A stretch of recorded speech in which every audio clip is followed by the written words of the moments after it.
All right, today we're jumping into this fantastic little story about, well, a boy, a soccer ball, and a brick wall. And trust me, it's a wild ride. It's funny, it's a total love letter to anime, but it also hides a surprisingly deep lesson about life. So let's get right into it.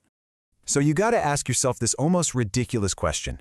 Can a story about a kid picking a fight with a wall actually teach us anything meaningful? Anything about our own struggles? Well, that's exactly what we're here to figure out. So let's meet our characters. First up is Ed, who's got this laser-like focus, and then there's his friend Emma, who is just looking on with this spectacular level of boredom. And the moment Ed puts down his red soccer ball, she hits him with, "Why is everything red with you?" Which, pretty much sets the tone for their entire relationship. So what is this big showdown all about? Well, the setup is super simple, but also completely bizarre. Ed, fueled by what seems to be 100% pure anime logic, is about to wage a one-man war against a completely stationary brick wall. And here is where it gets interesting. See, that wall isn't just a wall. As Ed explains it, he's taken a marker and written the word karma on the ball. This whole thing, this whole absurd exercise, is his personal, physical battle against fate itself. He's not just kicking a ball, he's fighting back. And this, right here, is the absolute heart of the comedy. From Ed's point of view, this is a heroic, symbolic struggle for victory. He's in an eternal throttle of Lollapaloozas. But for Emma, it's just a wasteful use of energy. All she sees is a boy kicking a ball against a wall that he is never, ever going to break. And that clash in perspective is just gold. All right, so the fight is on. But you gotta understand, this isn't just mindless kicking. Oh no.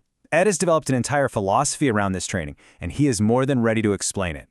In all his glory, Ed proudly declares he's in Haori mode versus soccer.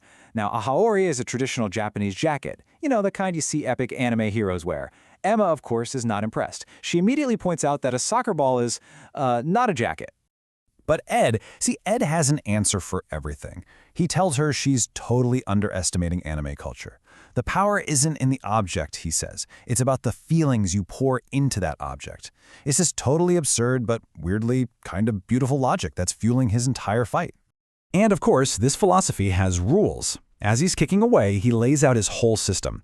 He is both the offense and the defense. The ball, which is karma, remember, can never ever get past him.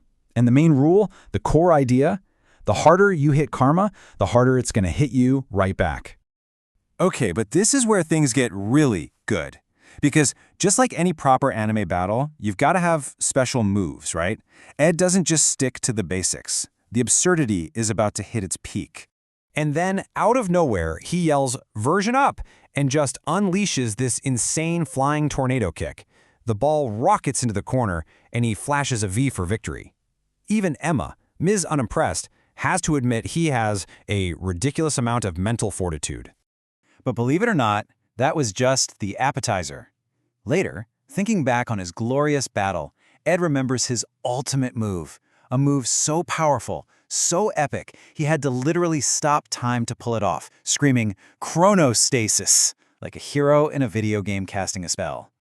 And here it is, the whole shebang, the legendary killer move. First, he casts haste and agile on himself, then he flicks the ball up into the air and unleashes the Goen Tatsumaki Senbuken, that's Grand Flaming Whirlwind Hurricane Kick for the record, a total nod to Street Fighter. And then the final declaration, "I am winner." So, after a fight for the ages like that, what happens next? What's the aftermath? Well, we find out the next day as the story starts to wrap up. The next morning, Ed is dramatically explaining the terrible cost of his legendary move. He says he's suffering from a severe amount of backlash that has shown up in his right leg. As a muscle cramp. Yep, a leg cramp. It is the perfect, mundane price to pay for such an epic, imaginary victory.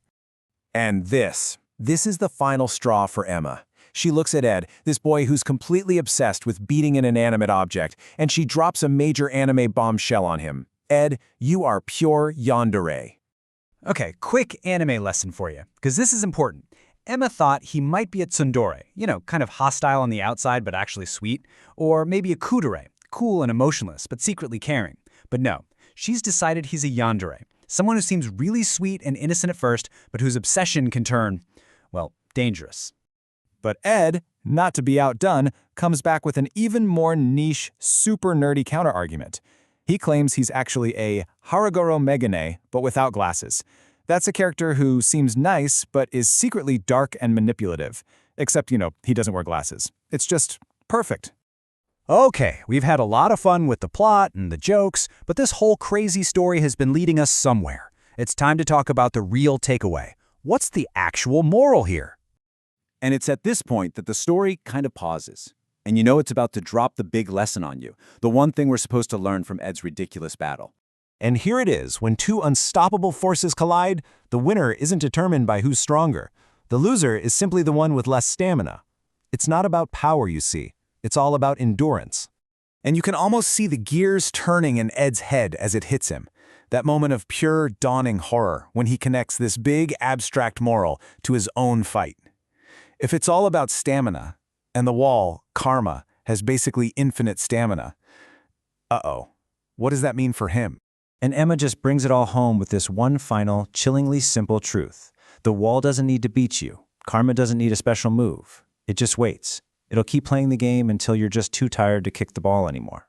And that leaves us, and you, with this one big question to chew on. If the wall, if Karma, always wins in the end, then what's the point of the fight? Why even kick the ball in the first place? And that is something we're thinking about.